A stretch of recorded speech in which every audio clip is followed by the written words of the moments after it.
The 11th Hour by Craig Groshek, performed by Otis Jiry. There was once a small village, home to several hundred men, women, and children. In many ways, the people of the village were like those of any other. They woke at dawn, cooked breakfast, and finished chores. They went to work, returned for dinner, and retired to bed. The inhabitants of the village were ordinary, similar to anyone else you've met, save one distinguishing feature. Every single person in the village was terrified, all of them of the same thing. And each night, because of it, every last one of them made certain they were in bed, their windows fastened and their doors locked by 11 o'clock. The reason for their fear?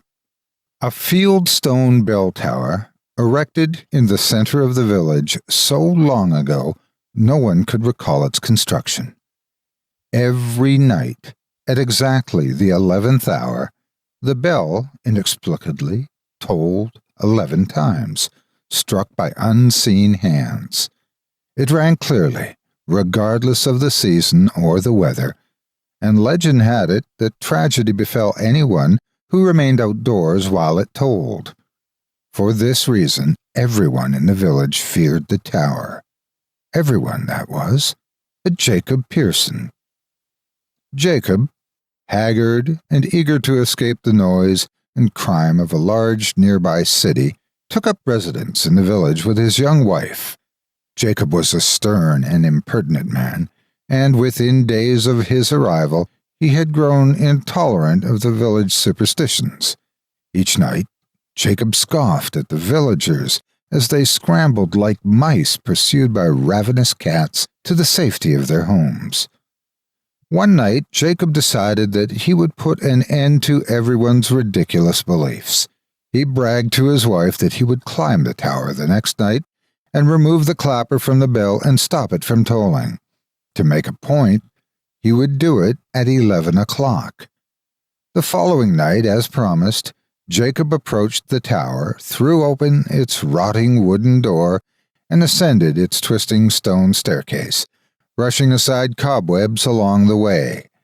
At the top, he found a small space and, as expected, an iron bell and clapper. He waited. The other villagers huddled indoors near their windows.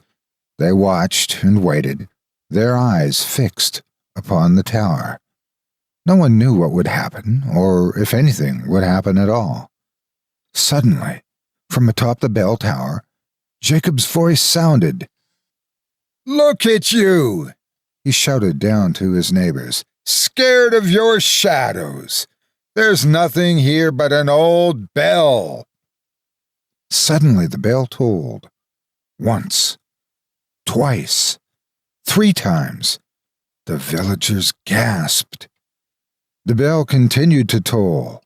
4, 5, 6 times. The villagers expected to hear Jacob shouting at any moment, but no one said a word. The bell tolled again.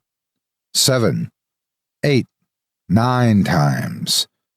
The onlookers were very concerned indeed. Then, from within the tower, Jacob's voice rose again. "Aha!" he shouted. "I've got you!" The bell tolled a 10th time. Several moments passed in silence. The bell remained still. 1 hour later, Jacob had still not returned. Yet no villagers dared to investigate, not even his wife. Finally, at dawn, several villagers approached the tower.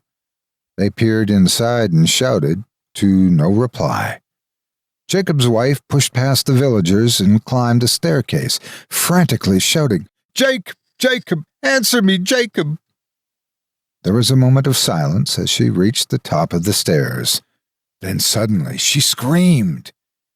In the small space atop the tower, she found the iron bell and its clapper.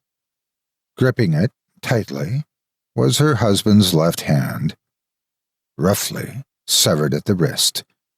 and nothing else.